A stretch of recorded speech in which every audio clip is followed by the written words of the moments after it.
بسم اللہ الرحمن الرحیم۔ گلابی پوئٹری کے دیکھنے اور سننے والوں کو محبتوں بھرا السلام علیکم۔ عزیز دوستو، ویڈیو پر جانے سے پہلے ایک بار درود شریف پڑھ لیجئے۔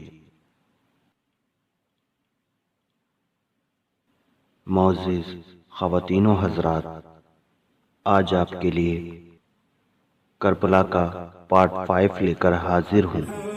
امید ہے یہ ویڈیو بھی آپ کو بے حد پسند آئے گی۔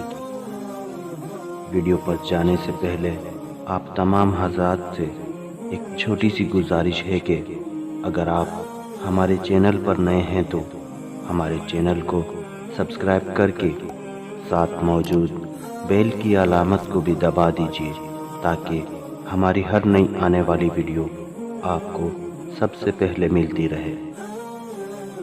حضرت حور رضی اللہ تعالیٰ عنہ کی جانثاری اور پھر ابن زیاد کا غلام سالم گھوڑا دوڑاتا ہوا میدان کربلا میں آ پہنچا، تلوار چمکائی اور شہزادہ دو عالم کو جنگ کے لیے للکارا۔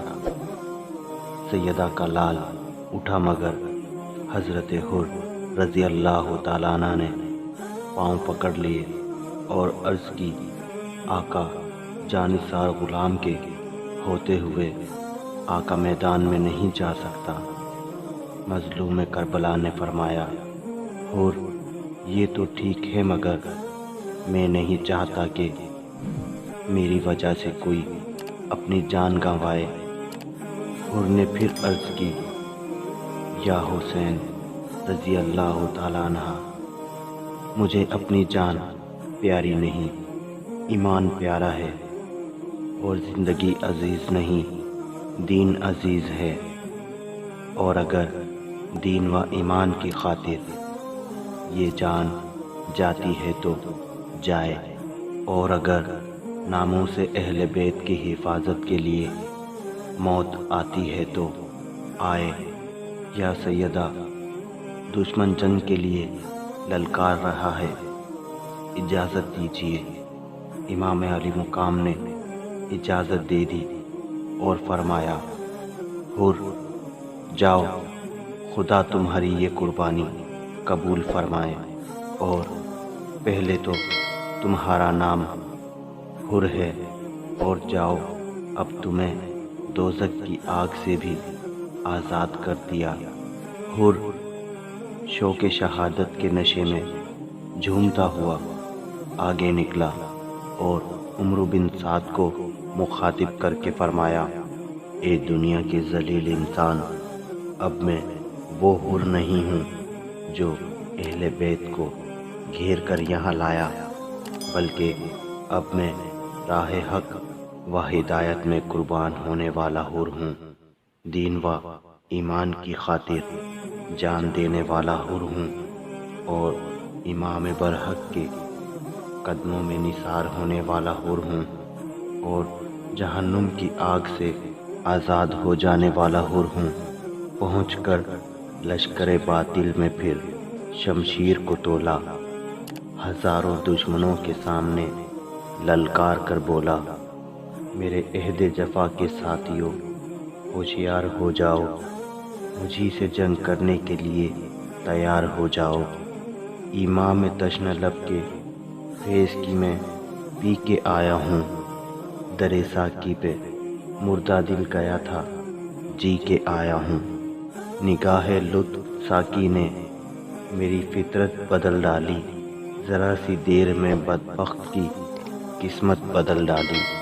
اور اے بد فطرت کوفیو، تم نے نواسۂ رسول کو اپنا مذہبی پیشوا بنانے کے لیے بلایا، اپنے دین کا امام تسلیم کرنے کے لیے بلایا، اور اپنی طریقت کا پیر ماننے کے لیے بلایا، اور جب وہ تمہارے وعدوں پر اعتبار کر کے اور تمہاری قسموں پر یقین کر کے آ گیا ہے تو اب اس کو مجبور کرتے ہو کہ وہ ایک فاسق و فاجر کو اپنا مذہبی پیشوا تسلیم کر لے، اب اس کو کہتے ہو کہ وہ ایک بے دین کو اپنا امام بنا لے، اور اب اس کو تنگ کرتے ہو کہ وہ ایک عیاش و بدمعاش کو اپنا پیر مان لے، حالانکہ مذہب ان کے گھر کا ہے، دین ان کے گھر کا ہے، اور پیری ان کے گھر کی ہے۔ نہیں، بلکہ نبوت ان کے گھر کی ہے، رسالت ان کے گھر کی ہے، شجاعت ان کے گھر کی ہے، امامت ان کے گھر کی ہے، نیابت ان کے گھر کی ہے، سیادت ان کے گھر کی ہے، سخاوت ان کے گھر کی ہے، شہادت ان کے گھر کی ہے، سخاوت ان کے گھر کی ہے، شہادت ان کے گھر کی ہے۔ گناہ گاروں نہ گھبراؤ، عدالت ان کے گھر کی ہے، بروں کو بخشوا لینا یہ عادت ان کے گھر کی ہے۔ اس لیے خبردار، اب بھی وقت ہے، آنکھیں کھولو اور حضرت امام حسین رضی اللہ تعالیٰ عنہ کے چہرے پر حسن مصطفیٰ کے جلوے دیکھو، حق کا ساتھ دے کر جنت کا سودا کرو، آگے بڑھو اور اس حق کے امام کے پاؤں پکڑ لو، خدا تمہیں معاف کر دے گا۔ حر کی اس حقیقت افروز تقریر نے عمرو بن سعد اور کوفیوں کے دل ہلا دیے۔ کسی کو جواب دینے کی ہمت نہ ہوئی، اور جواب دیتے بھی کیا، جھوٹے تھے، بے وفا تھے اور دغاباز تھے۔ لیکن عمرو بن سعد پکارا، ساتھیو دیکھتے کیا ہو، اٹھو اور نمک حرام کا منہ بند کر دو۔ چنانچہ سالم آگے بڑھا اور پھر ایک تیر سرسراتا ہوا حر کی کانوں کے قریب سے گزر گیا۔ حر جوش میں آ گیا اور للکارا کہ او ابن زیاد کے غلام، میرا اور تیرا کوئی مقابلہ نہیں، تو ابن زیاد کا غلام ہے اور میری ماں نے میرا نام حر یعنی آزاد رکھا ہے، اور میں پہلے بھی دنیا کے غم و فکر سے آزاد تھا، اور اب تو فاطمہ رضی اللہ تعالیٰ عنہ کے لال نے مجھے جہنم کی آگ سے بھی آزاد کر دیا ہے۔ تو ابن زیاد کا غلام ہے، عمرو بن زیاد کا غلام ہے اور یزید کا غلام ہے، اور میں اب محمد صلی اللہ علیہ وسلم کا غلام ہوں، علی رضی اللہ تعالیٰ عنہ کا غلام ہوں، اور امام حسین رضی اللہ تعالیٰ عنہ کا غلام ہوں۔ جا اور عمرو بن سعد سے کہہ دے کہ وہ خود مقابلے میں آئے اور میری تلوار کی کاٹ دیکھے۔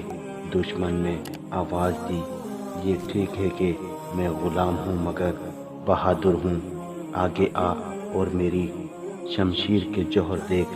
حر نے جوش میں آ کر گھوڑا آگے بڑھایا اور ہوا کی طرح سالم کے سر پر جا پہنچا۔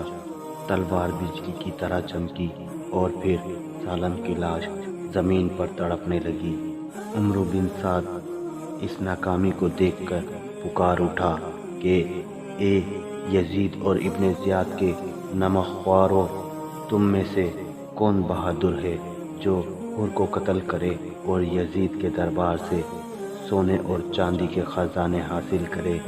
اس لالچ نے حسین بن نمرہ کو اندھا کر دیا اور وہ بڑے تکبر اور غرور سے تلوار ہوا میں لہراتا ہوا مقابلے میں آیا، لیکن وہ ابھی سنبھلنے بھی نہ پایا تھا کہ حر نے اس کے بھی 2 ٹکڑے کر دیے، اور پھر شوق شہادت میں خود ہی یزیدی لشکر میں گھس گیا کہ کسی طرح عمرو بن سعد کو قتل کر کے اس فتنے کو ہمیشہ کے لیے ختم کر دوں۔ یزیدی لشکر میں ہلچل مچ گئی اور حر کے ایک ایک حملے سے کئی یزیدی گرتے تھے، اور پھر دشمنوں نے یکبارگی مل کر حملہ کیا۔ تیروں کی بارش اور تلواروں کی بھوچھار سے اور زخموں پر زخم کھا رہا تھا مگر لڑتا جا رہا تھا۔ آخر بے ہوش ہو کر گر پڑا۔ عمرو بن سعد پکارا، حسین رضی اللہ تعالیٰ عنہ، اپنے نئے غلام کی لاش لے جاؤ۔ حضرت امام حسین رضی اللہ تعالیٰ عنہ حور کے پاس گئے اور فرمایا، مرحبا۔ حور نے آنکھیں کھولی اور پھر آخری بار اپنے آقا کو دیکھا اور قدموں میں جان دے دی۔ انا للہ و انا الیہ راجعون۔ پاکستان کے مقتدیوں، غور کرو اور مسجدوں میں اپنے اپنے امام کے پیچھے نماز پڑھنے والوں، سوچو اور کسی امام کا مقتدی بن کر پھر اس کا حق ادا کرنے کا طریقہ حضرت حور سے سیکھو، جس نے حضرت امام حسین رضی اللہ تعالیٰ عنہ کے پیچھے ایک نماز پڑھی اور پھر اپنے امام کے قدموں میں جان دے کر اپنے مقتدی ہونے کا حق ادا کر گیا۔ اور آپ ہیں کہ کسی امام کے پیچھے 10 سال بھی نمازیں پڑھنے کے بعد اس کی عزت و آبرو کی خاطر جان دینی تو درکنار ہے، اس کا ساتھ تک نہیں دیتے۔ عزیز دوستو، آج کا یہ واقعہ بس یہیں تک کا تھا۔ امید ہے یہ واقعہ آپ کو پسند آیا ہوگا، اور اگر واقعہ آپ کو پسند آیا ہے تو ویڈیو کو لائک اور ثواب کی نیت سے شیئر ضرور کیجیے گا۔ اور جانے سے پہلے آپ تمام حضرات سے ایک چھوٹی سی گزارش ہے کہ اگر آپ ہمارے چینل پر نئے ہیں اور آپ نے ابھی تک ہمارے چینل کو سبسکرائب نہیں کیا تو مزید اچھی ویڈیوز، قصے، کہانی اور اسلامی واقعات کے بیانات سننے کے لیے ہمارے چینل کو سبسکرائب کر کے ساتھ موجود بیل کی علامت کو بھی دبا دیجیے، تاکہ ہماری ہر نئی آنے والی ویڈیو آپ کو سب سے پہلے ملتی رہے۔ معزز صارفین، آپ سے گزارش ہے کہ اس ویڈیو کے بارے میں اپنی رائے کا اظہار ضرور کیجیے گا، اس سے ہماری حوصلہ افزائی ہوگی۔ اسی کے ساتھ آپ کا دوست اجازت چاہتا ہے، پھر ملیں گے نئے واقعے کے ساتھ۔ تب تک کے لیے اللہ ہم سب کا حامی و ناصر۔ اللہ حافظ۔ السلام علیکم۔